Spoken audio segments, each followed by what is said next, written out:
Update. Am I in the wrong for telling my ex-husband that our kids are justified in feeling like they don't have a father? Original post. I'm 33 and have two kids, 12 and 8. I divorced their dad when I discovered he was cheating on me with a mom from our younger son's school group.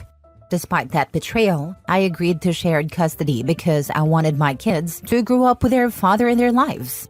However, since the divorce, he's only been around when he's picking them up for visits. He often goes out with his stepchildren, but rarely includes our kids, claiming those outings are spur of the moment and can't always include them. Eventually, I stopped pushing, but I've always thought it was unfair that he keeps his distance from our children's lives. Recently, I decided to upgrade my older son's computer, and he asked if we could give his old one to his cousin, my brother's son. My brother has been a huge support for my kids. He's always available to take them to their school events when I can't, and often takes them out to the park or on trips when I'm busy. My ex, on the other hand, is rarely available for them. Anytime I ask him to help with an activity, he has an excuse. He's out of town or swamped with work. Ironically though, whenever his stepkids need something, he's there. Once he even argued with his stepkid's father at a school event, insisting he had a right to be there. When my ex found out I gave the computer to my nephew, he got upset. He complained that if I had money to spare on a gift like that, I should have forgiven 2 months of child support he'd missed, since his finances were tight with a new baby. He added that if I could give away a computer, I should have gifted it to either his kids or his stepkids, who shared just one computer among the 3 of them. I told him my finances were none of his business, and that I owed nothing to his stepchildren. Then his wife jumped into the conversation, accusing me of spoiling my son by giving him a new computer and of being petty for letting my son bring it to their house, claiming it was just to show off in front of his step-siblings. I told her she had no right to speak to me that way or question my decisions. I added that I allow my kids to see their father so they can grow up with him in their lives, not so she can interfere with how I parent. My ex was offended, but I told him this whole situation could have been avoided if his wife hadn't inserted herself where she doesn't belong. After that, things seemed to calm down until last week. I went to pick up the kids, and my ex was visibly upset.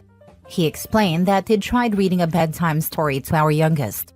At home, he still likes to be read to before bed, usually by me, his brother or my brother. And when none of us are around, he listens to audiobooks. Apparently, my ex wanted to make an effort to connect, so he offered to read to him, but our son turned him down, saying he didn't need him for that because he could do it himself. My ex stayed to listen as he searched for a story for 8-year-olds without a dad on his tablet, and it hit him hard. The next day, my ex offered to take our older son to basketball practice, but he replied that he'd be going with his dad. He quickly corrected himself and said, "Uncle." That made my ex even angrier. And when I came to pick up the kids, he confronted me about it. I told him that if our kids feel like they don't have a father, he has only himself to blame. He tried to shift the blame onto me, saying I was the one pushing him away from his role. I told him it's up to him to show up for his kids. It's not something I can do for him. I reminded him he was the one who broke our family and has chosen to be more involved with his stepkids than with his own children. I told him not to kid himself. The kids are growing up, and they're starting to see the reality of who he is as a father. If he keeps this up, he can't expect much from them in the future. After that exchange, his mom called me.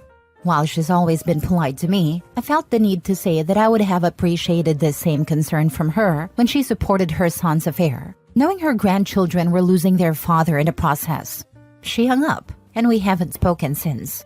My brother advised me that I had every right to express how I feel, but he suggested that maybe this discussion shouldn't have happened in front of the kids. Later, my ex texted me saying that if I weren't so difficult, he'd spend more time with them. I told him his duty as a father doesn't depend on whether I'm easy or not, and he knows I've never prevented him from seeing the kids. The truth is, when he has to choose, he prefers outings with his stepkids over his own children, and that's something only he can change. Now for the top comments before reading the updates. You can only do so much, OP. And don't let him off the hook for any child support. The fact that it's stretching his budget is a him problem, not a you problem. And I agree with your brother that that conversation should have not happened in front of the kids. But if I understand correctly, your ex chose the time and place, not giving you much choice in the matter. Not the a-hole. I love how if she had extra money, she should forgive child support. But him already knowing money was tight wasn't a reason to not have another kid. My ex stayed to listen as he searched for a story for 8-year-olds without a dad on his tablet. Pfft, your kid is ruthless. Good for him. Not the a-hole. 8-year-olds can be ruthless. They seriously don't hold back. They understand so much more at that age. First update. First, I want to thank all of you. I didn't expect to receive so much advice, and I never thought this app would be so useful. It's not very popular in my country. Now back to the topic. My ex sent me messages saying he wanted to resolve things, stop arguing and talk. I agreed. He came to my house and we didn't beat around the bush. We went straight to the point. He asked if I really thought he was a bad father. I replied that, looking back, I never would have chosen him to be the father of my children. He said it wasn't easy for him, and I answered that it wasn't easy for me either, because I've been taking on both his role and mine. He told me he couldn't leave his stepchildren without a father because he had already broken their family. I replied that in doing so, he left his own children without a father. He started crying and told me it was my fault, saying that when the infidelity happened, I refused to forgive him or go to couples therapy. I kept telling him things that, I'll admit, were unkind, but none of them were lies. He asked me if I felt sorry for him given his current state, and I said no. He told me he didn't think I could be so cruel.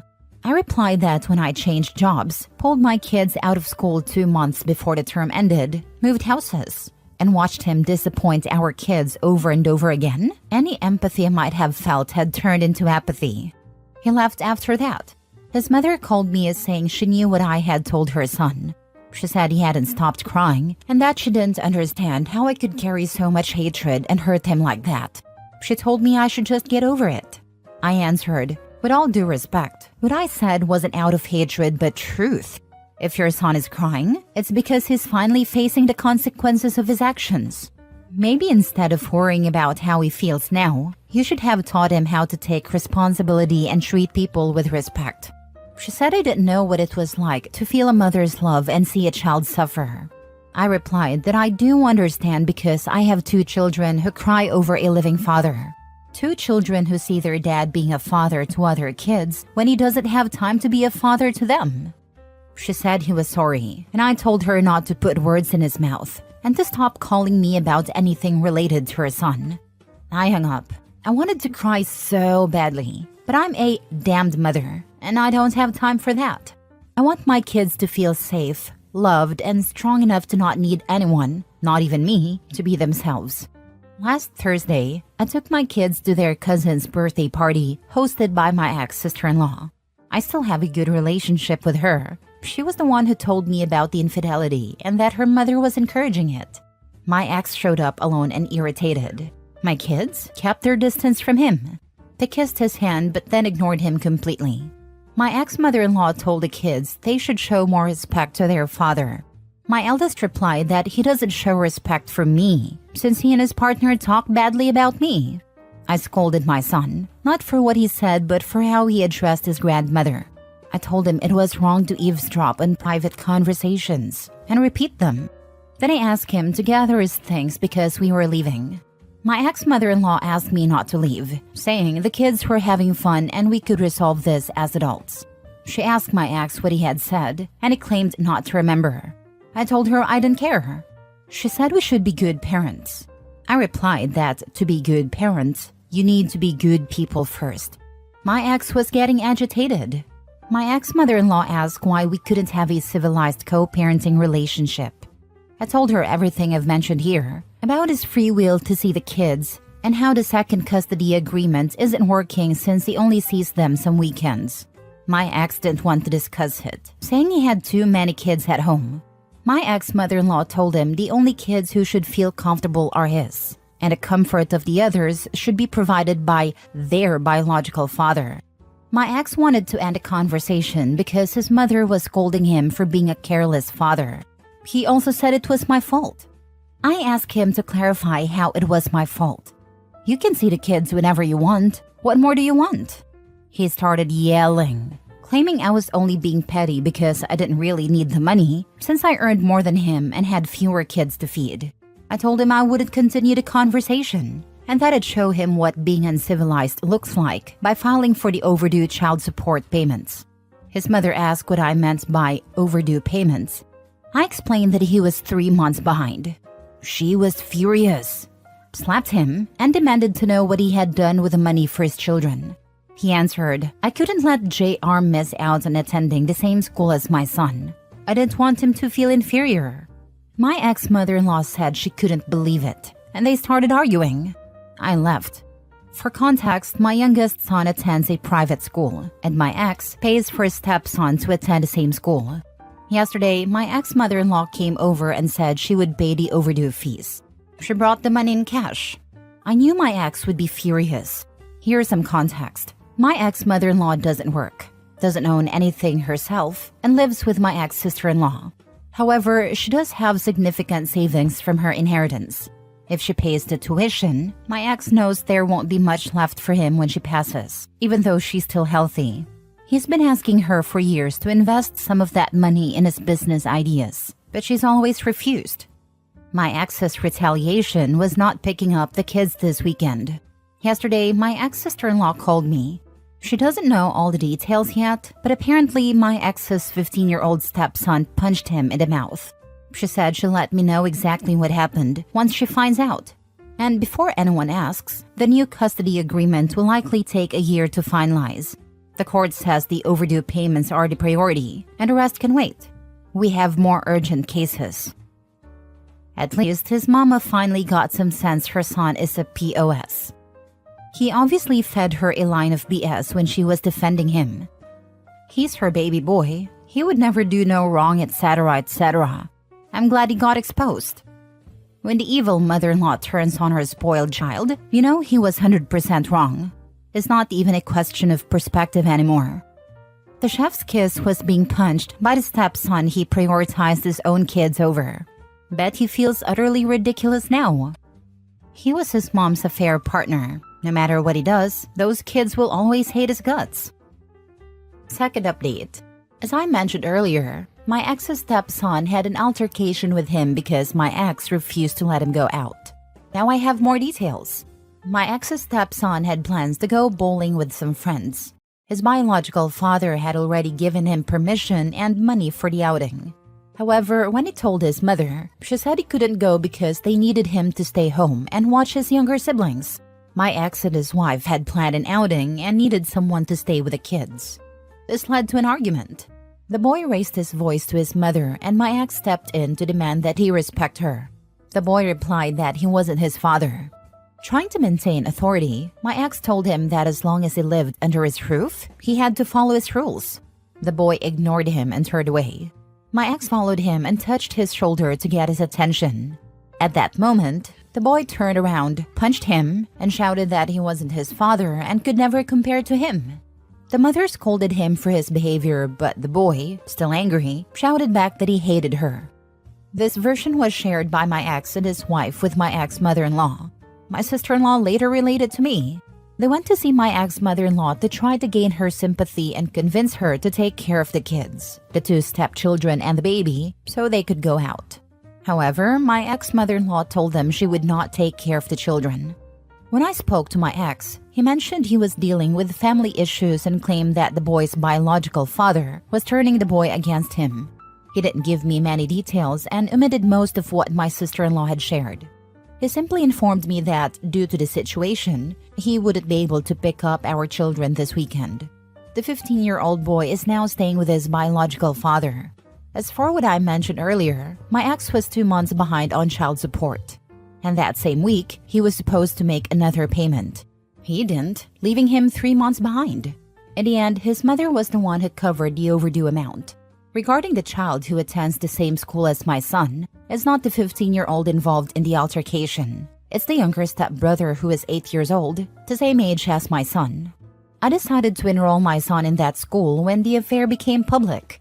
At the time, I was working as a kindergarten teacher at the same school and the boy had been one of my students. We all knew each other, and to protect my children from rumors, I transferred them to a private school. This happened 2 months before the school year ended. Thanks to the circumstances and the support of some kind people, we managed to get them admitted. Wow, dude's so thick he can't see that the only person turning the kids against him is himself and his actions. Did he think that all the children and the marriages he destroyed would be understanding or something?